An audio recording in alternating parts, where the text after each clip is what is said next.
Senhor, meus queridos irmãos, tudo bem? Sou o pastor Moisés de Jesus, passando aqui para trazer uma palavra de Deus para o seu coração, uma reflexão bíblica neste dia, onde quero expressar-me contigo sobre o livro de Lamentações de Jeremias, no capítulo 3, o versículo 20 e o versículo 21. Se você ainda não é inscrito, se inscreva, compartilhe este vídeo com alguém, com certeza Deus irá falar profundamente ao seu coração. Diz assim a palavra do Senhor: minha alma continuamente se lembra disso e se abate dentro de mim. Quero trazer à memória o que pode me dar esperança. Nós sabemos que Jeremias foi um dos profetas que profetizou o cerco de Jerusalém, a invasão de Nabucodonosor com seu exército, o que de fato isso veio a acontecer. Jeremias foi um profeta que advertiu o rei de Judá a se arrepender, a que o povo se voltasse para Deus. E ele mesmo, o profeta, viu com seus olhos tudo que Deus havia revelado a ele se concretizar. E pelo fato do povo não se arrependerem, o rei não se arrepender, aquilo tudo veio a acontecer. O que levou o profeta a lamentar profundamente sobre a sua situação como povo de Deus, como servo de Deus, e vendo seus compatriotas serem levados cativos. Nós entendemos assim que o profeta Jeremias, ele viu com seus olhos uma situação muito desagradável que levou a profunda tristeza. Nós vemos então que o profeta, ele faz neste seu livro, que é o livro de Lamentações, ele faz algumas considerações e ele vem a lamentar sobre o seu povo, sobre o povo judeu.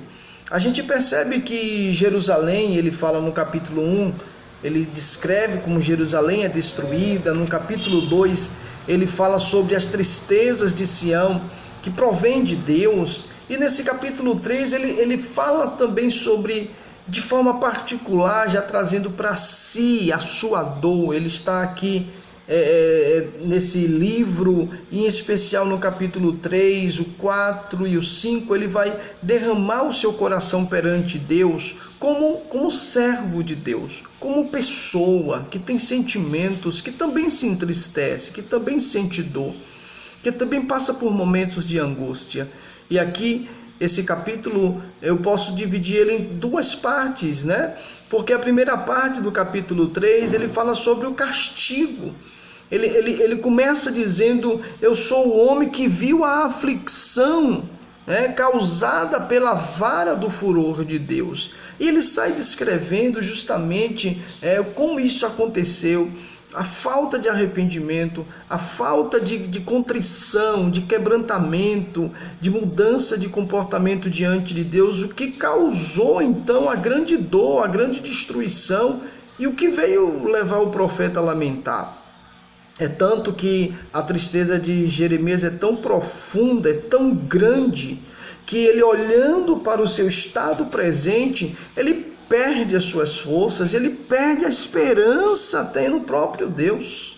Olha o que ele diz no versículo 18: então eu disse, não tenho mais forças, a minha esperança no Senhor acabou.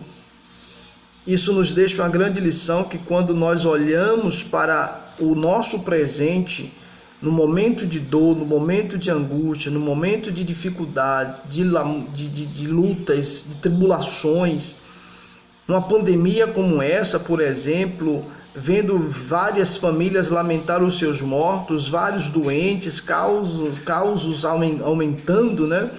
E a gente percebe a tristeza de muitas pessoas, a preocupação de muita gente. Talvez isso esteja acontecendo contigo que está me assistindo agora. Jeremias, é claro, está lamentando profundamente por causa do pecado do povo e a consequência do pecado. E sabemos que todo sofrimento, ela tem essa principal origem, que é o pecado. O ser humano, ele vive pecando, ele vive desobedecendo a Deus, ele vive uma vida distante de Deus, e isso tem trazido grande sofrimento para toda uma sociedade.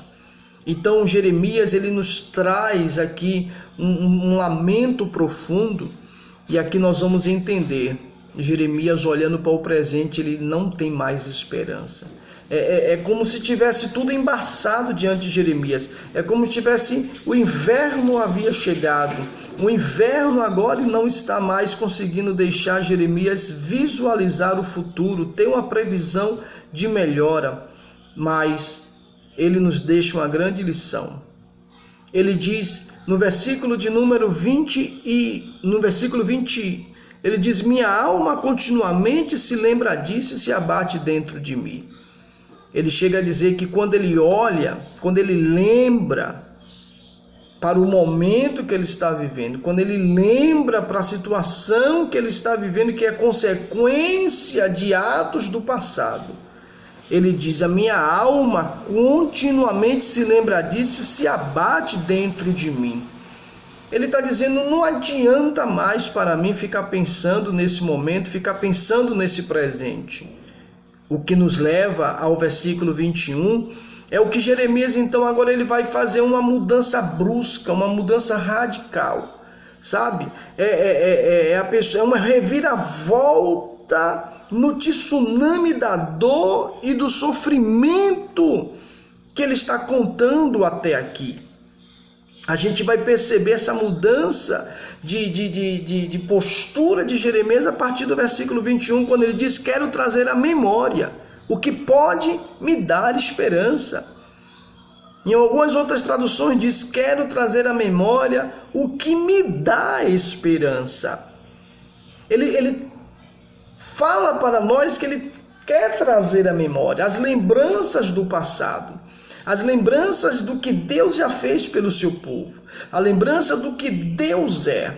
Ele quer trazer à memória o caráter de Deus, a natureza de Deus. Ele quer trazer à memória todos os feitos de Deus, quando Deus tira o seu povo do Egito, faz atravessar o Mar Vermelho, como Deus sustenta o seu povo durante 40 dias no deserto, como Deus faz o seu povo entrar na terra prometida, a formação da nação, como Deus levanta um rei segundo o seu coração e lhe dá grandes vitórias, o estabelecimento do trono de Davi através do rei Salomão, com a construção do grande templo e a grande adoração, a manifestação da glória de Deus. Enfim, Jeremias está trazendo à memória o caráter, os feitos de Deus, o testemunho de Deus, as promessas de Deus. Ele está voltando-se para o passado, porque no presente ele não tem mais esperança, e com isso ele não consegue vislumbrar o futuro, ele só lhe resta lembrar do passado.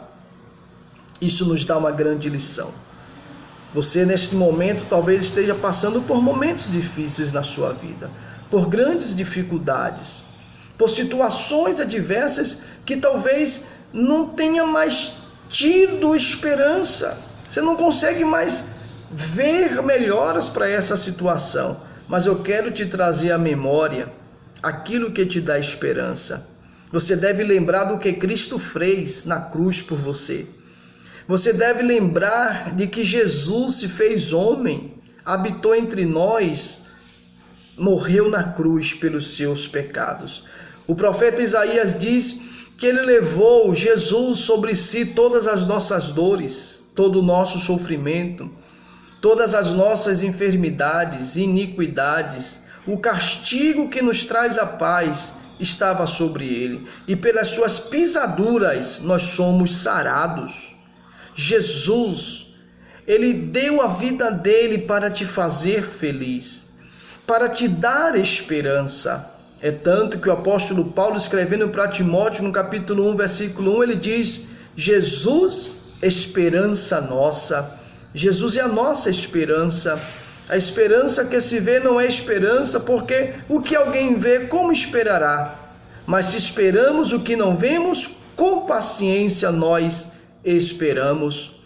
Então é preciso entender que você decide no que acreditar. Jeremias, ele tinha duas opções: continuar acreditando na sua dor, no seu sofrimento, na sua angústia, no lamento e na situação que estavam vivendo, ou acreditar que aquele que fez a promessa de restituir, de restaurar, de trazer o renovo, iria agir, iria operar. Então aqui está, a decisão está nas suas mãos. Você decide, vai continuar lamentando, vai continuar sofrendo esta dor, vai continuar reclamando deste sofrimento, ou você vai continuar crendo na esperança Jesus? Ou você vai acreditar nas promessas de Jesus? Jesus disse: do mundo tereis aflições, mas tende bom ânimo, eu venci o mundo. E antes ele disse: tenho-vos dito isso para que em mim tenhas paz.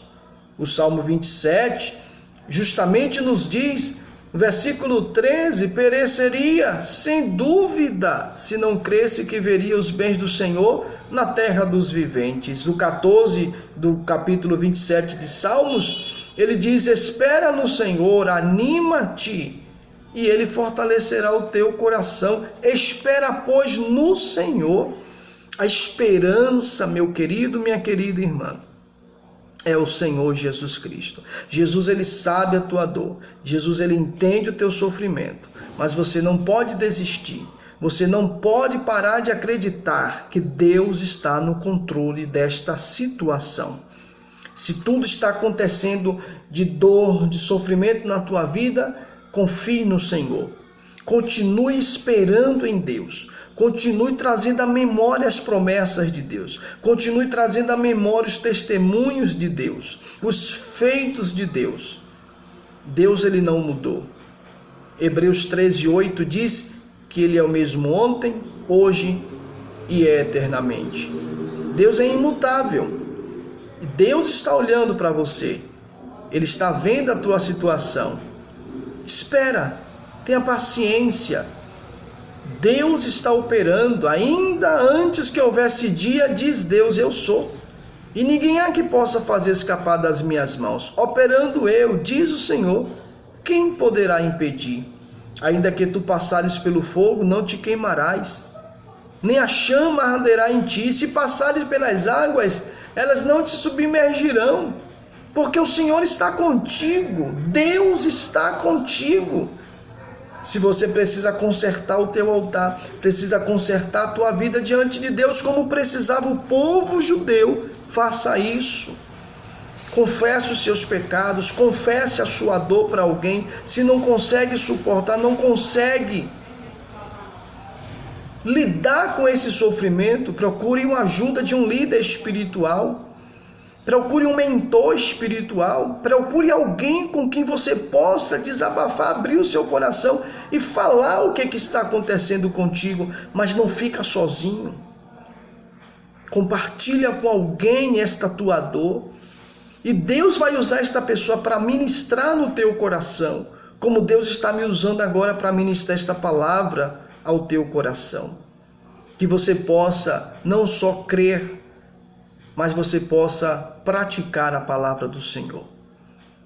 Deixa esta palavra ao teu coração e saiba que o Senhor Jesus, ele já sofreu por você, ele já foi angustiado por você, ele já levou sobre ele todos os seus sofrimentos. Jesus já levou sobre a cruz tudo o que de ruim poderia nos acontecer. Você não é obrigado a viver com este sofrimento. Você está proibido, pelo poder que há no nome de Jesus, a continuar convivendo com este sofrimento. Está na hora de você deixar o seu coração na cruz e receber de Jesus um novo coração. Deixe na cruz tudo o que passou. Deixe na cruz todo o sofrimento, porque Jesus tem uma vida nova, uma vida cheia de esperança, de graça para a tua vida. Vida abundante. Que Deus te abençoe. Eu sou o pastor Moisés de Jesus.